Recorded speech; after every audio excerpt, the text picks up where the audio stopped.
പിതാവിന്റെയും പുത്രന്റെയും പരിശുദ്ധാത്മാവിന്റെയും നാമത്തിൽ ആമേൻ. പ്രിയപ്പെട്ടവർ, ഇന്ന് മാർച്ച് 16 തിങ്കള്. അമ്മേ പരിശുദ്ധ അമ്മേ, അമ്മേ പരിശുദ്ധമേ, ദൈവമാതാവേ, കൃപാസനത്തിലൂടെ ഞങ്ങൾക്കും ഞങ്ങളുടെ ദേശത്തിനും അമ്മ മധ്യസ്ഥം തേടി തന്ന എല്ലാ അനുഗ്രഹങ്ങൾക്കും കൃപകൾക്കും ഞങ്ങളിപ്പോൾ ഹൃദയം നിറഞ്ഞ നന്ദി പറയുന്നു.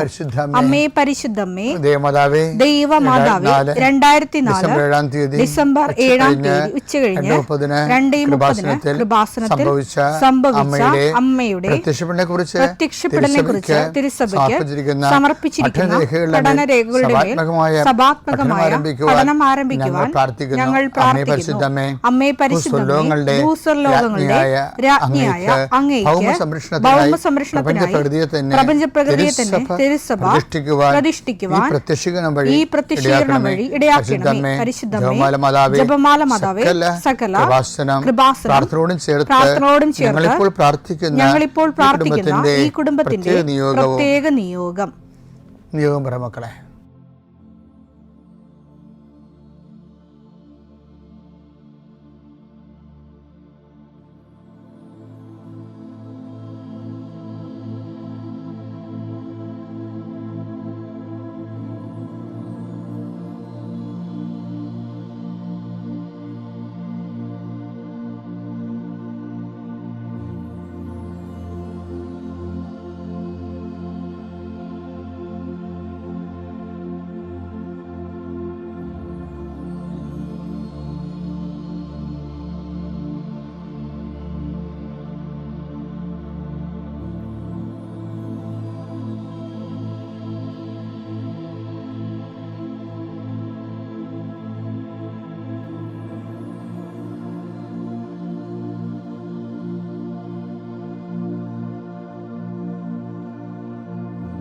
അമ്മയുടെ പ്രത്യക്ഷീകരണത്തിന്റെ ഈ അനുഗ്രഹവേളയിൽ ഞങ്ങൾക്ക് സാധിച്ചു തരുവാൻ കനിയണമേ. ആമേൻ. വിശ്വാസ പ്രമാണം.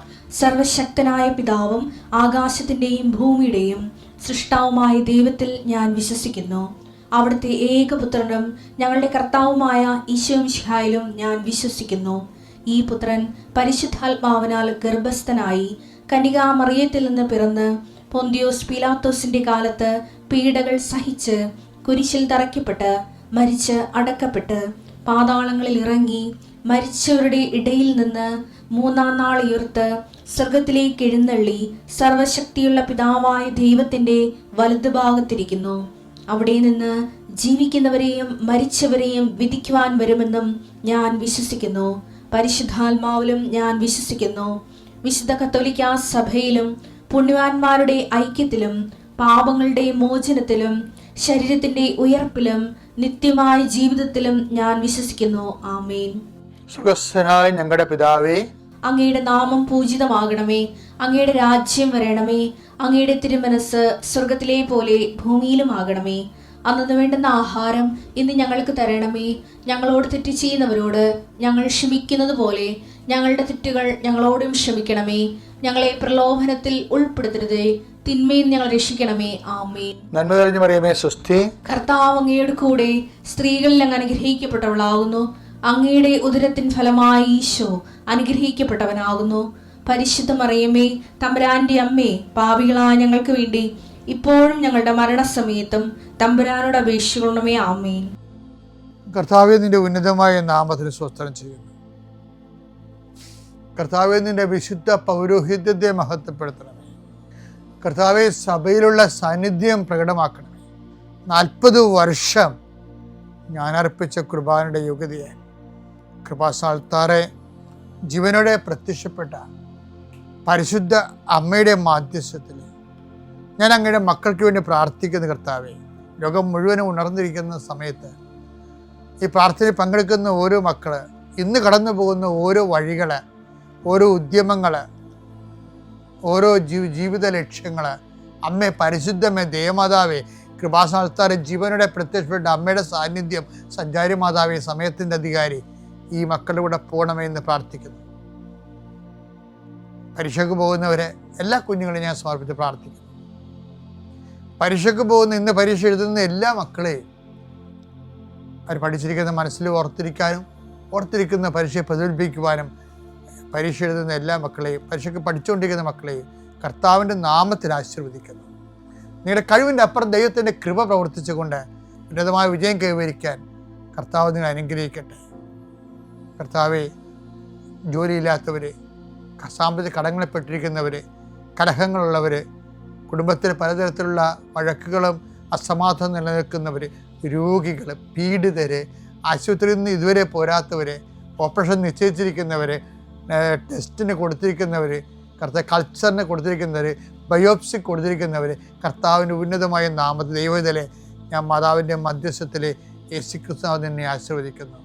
നിൻ്റെ ജോലികൾ, വീടുകൾ, വിൽക്കാത്ത സ്ഥലങ്ങൾ, നഷ്ടപ്പെട്ട ജോലികൾ, ക്യാൻസലായ വിസകൾ എല്ലാം ഈശോ ഏറ്റെടുക്കുകയും നിൻ്റെ കുടുംബം നിലനിർത്തരുകയും ചെയ്യട്ടെ. മക്കളില്ലാത്തവരെ ആസ്വദിക്കുന്നു, വിവാഹം ഒത്തുവരാത്തവരെ ആസ്വദിക്കുന്നു. റബ്ബറിൽ നിന്നും, കേര കർഷകരിൽ നിന്നും, പശുത്തൊഴിലാളികളിൽ നിന്നും, തൊഴിൽ നഷ്ടപ്പെട്ടവരെയും വരുമാനം കുറഞ്ഞു പോയവരെയും കർത്താവിൻ്റെ നാമത്തെ ആശീർവദിക്കുന്നു. എൻ്റെ കർത്താവിനുമായ നാമത്തിൽ, സഭയുടെ അധികാരത്തിൽ, കുരിശിൻ്റെ അടയാളത്തിൽ, ദൈവശക്തിയാൽ ഞാൻ നിന്നെ ആശീർവദിക്കുന്നു. എൻ്റെ പ്രിയപ്പെട്ടവരെ, നമ്മുടെ ജീവിതത്തിൽ പലപ്പോഴും നമ്മുടെ ജീവിതത്തെ മുന്നോട്ട് കൊണ്ടുപോകാൻ പറ്റാത്ത രീതിയിൽ പല പ്രതിലോഭ ശക്തികളും ജീവിതത്തിൻ്റെ ഭാഗമായി ചിലപ്പോൾ ശത്രുക്കളുണ്ടാവും, ചിലപ്പോൾ രോഗങ്ങളുണ്ടാവും, ചിലപ്പോൾ വലിയ കടങ്ങളുണ്ടാവും, ചിലപ്പോൾ മോശം സിറ്റുവേഷൻ ഉണ്ടാവും. എവിടെ ചെന്നാലും നമുക്കെതിരെ കുറ്റം പറച്ചിലും നമ്മൾ ഒഴിവാക്കലും ഒറ്റപ്പെടുത്തലും അങ്ങനെയൊക്കെ പല വിഷയങ്ങളുണ്ടാവും. അപ്പോൾ നമുക്ക് തോന്നുന്നു ജീവിക്കാൻ പറ്റാത്ത അവസ്ഥയിലായല്ലോ എന്ന് നമ്മൾ അങ്ങനെ ചിന്തിച്ചു പോകും മനുഷ്യൻ. അപ്പോൾ കർത്താവിൻ്റെ വചനം നമുക്ക് തരുന്ന ഒരു പോംവഴിയുണ്ട്, ഒരു സൂപ്പർ പോംവഴിയാണത്. എന്താണ്? സങ്കീർത്തനം 110:1. കർത്താവ് എൻ്റെ കർത്താവിനോട് അരുൾ ചെയ്തു, ഞാൻ നിന്റെ ശത്രുക്കളെ നിന്റെ പാദപീഠമാക്കുവോളം നീ എൻ്റെ വലതുഭാഗത്തിരിക്കുക. അത് എനിക്ക് ഭയങ്കര എന്നെ വല്ലാത്ത സ്വാധീനിച്ചിട്ടുള്ളൊരു വചനമാണത്. കാര്യം ജീവിതം ഇങ്ങനെ ഇന്നിപ്പോൾ കൃപാസനം വളരെയേറെ കൃപയിലും വളരെ സന്തോഷത്തിലൊക്കെ പോകുന്നൊരു കാലഘട്ടം. പക്ഷെ ഇതിന് കയ്പിൻ്റെ വല്ലാത്തൊരു മുള്ളിൽ കൂടി നടന്നിട്ടുള്ള സർവ് ചെയ്യാൻ പറ്റുമോ ഇല്ലയോ എന്ന് അകത്തും പുറത്തും പ്രശ്നം ഉണ്ടായിരുന്നൊരു കാലഘട്ടത്തുണ്ടായിരുന്നു. ആ കാലഘട്ടത്താണ് ഞങ്ങൾ അഖണ്ഡ ജപമാലയൊക്കെ അമ്മ എടുത്ത് കയ്യിൽ തന്നത്.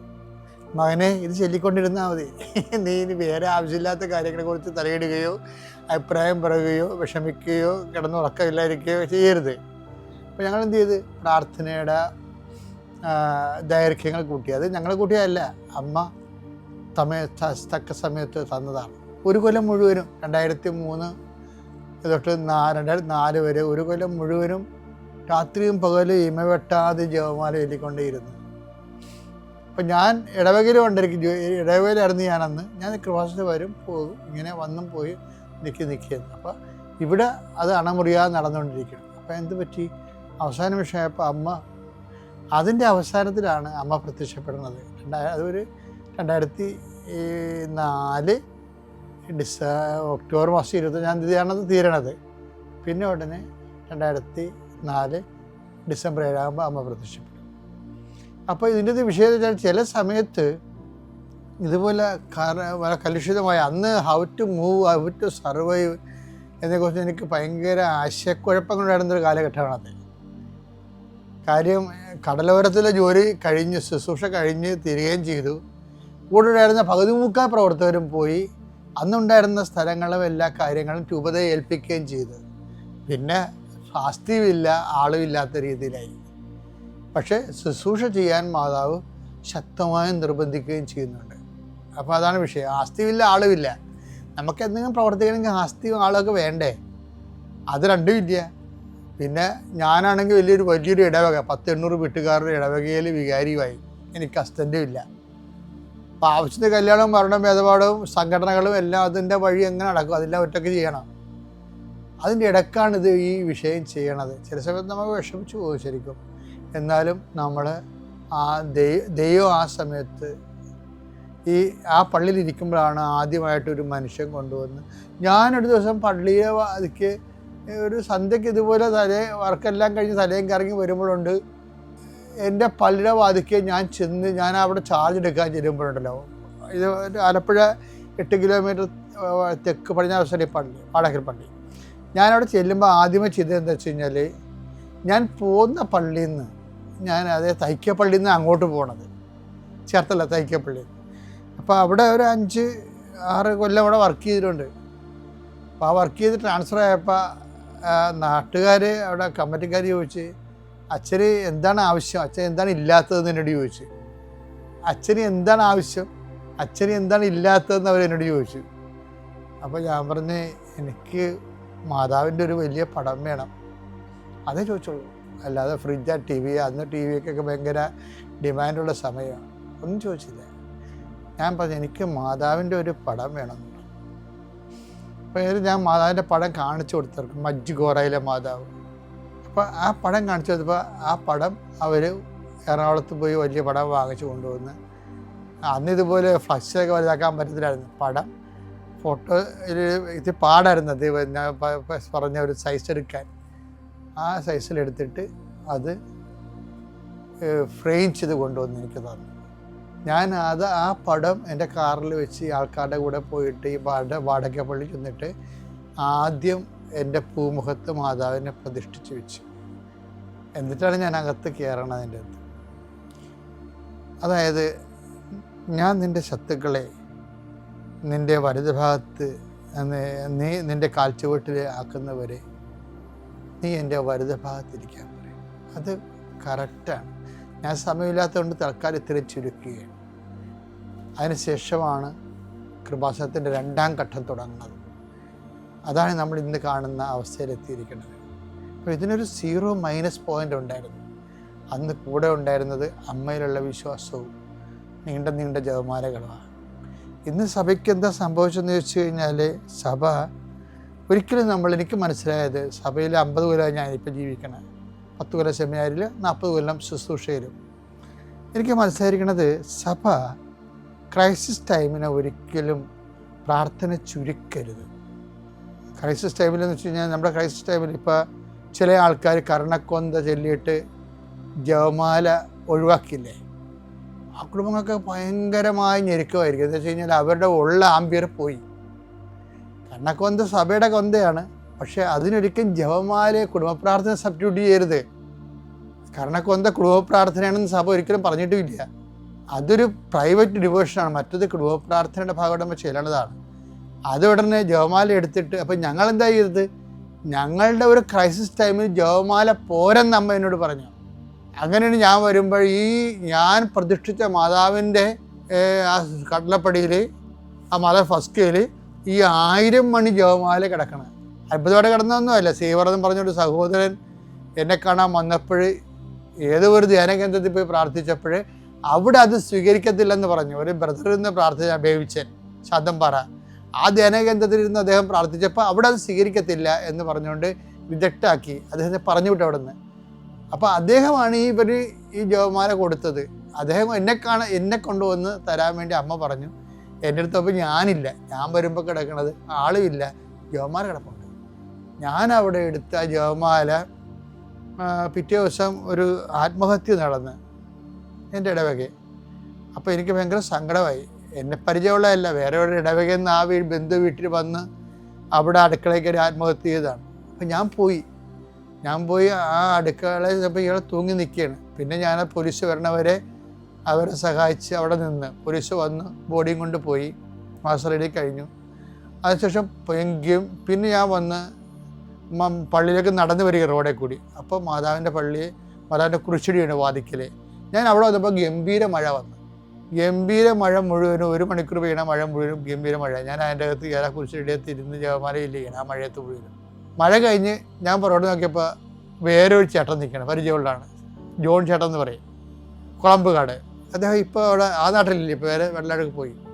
അദ്ദേഹത്തിനെ കണ്ടപ്പോൾ ഞാൻ ചോദിച്ചു, ചേട്ടാ എന്ത് വിശേഷം, ഇപ്പോൾ ഒന്ന് ചേട്ടാ, ഞാൻ അറിഞ്ഞില്ല ഇങ്ങനെ വന്നത്. അപ്പോൾ ഞാൻ അച്ഛാ ഞാൻ ധ്യാനം കഴിഞ്ഞ് വരികയാണ് എന്നിട്ട് പറഞ്ഞ് അദ്ദേഹം എന്നിട്ട് ഞാൻ പറഞ്ഞ്, ഒരു ജപമാല വന്നിട്ടുണ്ട്, ഇത് നീണ്ടതാണെന്നേ ഉള്ളു, നമുക്കൊന്ന് ചെല്ലാൻ പറ്റുമെങ്കിൽ നല്ലതായിരുന്നു, നമുക്ക് ചെല്ലാമല്ലോ അച്ഛാ. പുള്ളി എൻ്റെ ഇവിടെ വന്നിട്ട് ഈ ജപമാല വാങ്ങിച്ചുകൊണ്ട് പോയിട്ട് വേറെ ഒരു ചേട്ടനുമായിട്ടിരുന്നുണ്ട് അത് ആൻ്റണി എന്താണ്. എന്നിട്ട് ഈ പള്ളി മാതാവിൻ്റെ അടുത്തിരുന്നാണ് ജപമാല ചൊല്ലി, ഈ 1000 മഴ ജപമാല. അപ്പോൾ എനിക്ക് മനസ്സിലായി. അപ്പോൾ പുരുഷന്മാർ 5-6 പേരെ കിട്ടി. ഞാൻ അവരെയും കൊണ്ട് കൃപാസനത്തിൽ വന്നു. പിന്നെ കൃപാസനത്തിൽ ഇരുന്ന് ഒരു കൊല്ലം മുഴുവൻ ചെല്ലിയ ചരിത്രമാണ് ഈ പറയണത്. എന്ന് വെച്ച് കഴിഞ്ഞാൽ ഏറ്റവും ക്ലേശകരമായ കാലങ്ങളിൽ പ്രാർത്ഥനയുടെ വെട്ടിച്ചുരുക്കുകയല്ലേ ചെയ്യേണ്ടത്. നിങ്ങൾ പലരും കുടുംബത്തിൽ കാണിക്കാൻ മണ്ടത്തരവാണ്.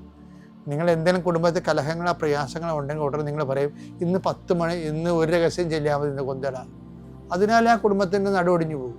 അത് പരിശുദ്ധാത്മാവില്ലാത്തത് കൊണ്ട്. അങ്ങനെ പരിശുദ്ധാത്മാവില്ലാത്ത പണ്ടാരങ്ങൾ വീടുകളിലുണ്ടല്ലോ ഒത്തിരി. അവർ കയറി പറയും ഇന്ന് ഒരു രഹസ്യം ചെല്ലിയാൽ മതി എന്ന് പറയും. അങ്ങനെ ചുരുക്കി ആ കുടുംബത്തിനെ ഒതുക്കിക്കളയും. വിശ്വാസം തന്നെ പ്രവർത്തിക്കുന്നതാണ്. എപ്പോഴും ഓർത്തേക്കണം, ശത്രുക്കളുണ്ടായ ഞാൻ നിൻ്റെ ശത്രുവിനെ നിൻ്റെ കാൽപ്പിടി ഞാൻ ആക്കും എപ്പോഴെങ്കിലും. അതുവരെ നീ എൻ്റെ വലത് ഭാഗത്തിരിക്കണം. ആത്മാവിൽ നിറഞ്ഞ് കൃപയിൽ പ്രാർത്ഥനയിൽ. പിതാവിൻ്റെയും പുത്രൻ്റെയും പരിശുദ്ധാത്മനാമം.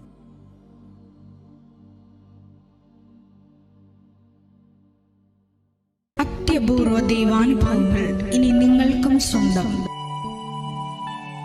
ഈ യൂട്യൂബ് ചാനൽ ഇതുവരെ സബ്സ്ക്രൈബ് ചെയ്തിട്ടില്ലെങ്കിൽ ഇപ്പോൾ തന്നെ സബ്സ്ക്രൈബ് ചെയ്യുക. ഈ വീഡിയോ ഇപ്പോൾ തന്നെ നിങ്ങളുടെ സുഹൃത്തുക്കൾക്ക് ഷെയർ ചെയ്തുകൊണ്ട് കർത്താവിൻ്റെ പ്രേക്ഷിതരാകുക.